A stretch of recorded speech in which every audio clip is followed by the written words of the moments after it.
এবার বেশিক্ষণ বলতে পারবে বলো। আমরা তো হোটেল ছিলাম, দেওঘর শ্রীধামে এলাম, বাড়ি ফিরছি, সিটি স্টেশন যাচ্ছি। খুব আনন্দ হলো, জয় গুরু। আমাদের ট্রেন হচ্ছে গরিবরথ। ক্যামেরাটা কি করে ঘোরাবো? ক্যামেরাটা উঠে দাও তো, বাইরে রাস্তার দিকে দেখাই দাও না। ক্যামেরাটা কি করে ঘোরাবো বাবা? রাস্তাটা দেখাবো, ক্যামেরাটা ঘোরাতে পারছি না। এইবার হচ্ছে ওই এতক্ষণ হচ্ছিল না, আমি তো কত কথা বলে যাচ্ছিলাম। আচ্ছা এবার বলো। ও এবার বাড়ি যাচ্ছি। এবার ক্যামেরাটা আবার উল্টো দিকে চলে গেছে। কত কায়দা, কিন্তু যারা ব্লগ বানায় তারা অনেক পরিশ্রম করে বানায়, সত্যি তাই। 100 টাকা দিলে দিল, 50 টাকা ঠিক বললাম। আছে আছে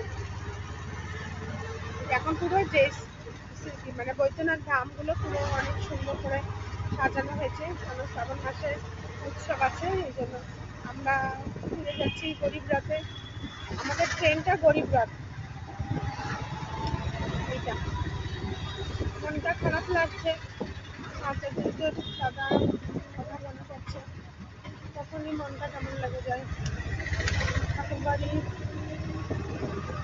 ছেড়ে চলে যাওয়ার সময় চোখে জল চলে আসে, খুব কান্না হয়।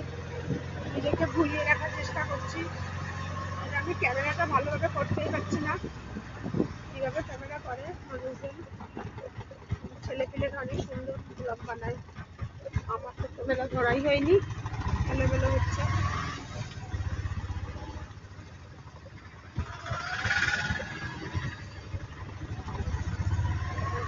পুরো রাস্তাগুলো এমন সুন্দর করে সাজানো হয়েছে, খুবই সুন্দর করে সাজানো হয়েছে।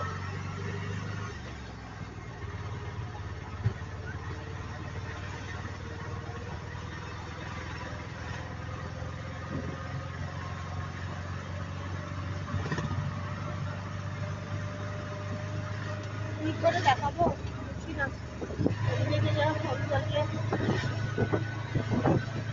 কিছুই ভালো হতে যাচ্ছে না, ফোনটা ধরতেই পারছি না। পাপা একটু ভিডিও করে দাও না, ভালো হচ্ছে না। আরে বাপরে।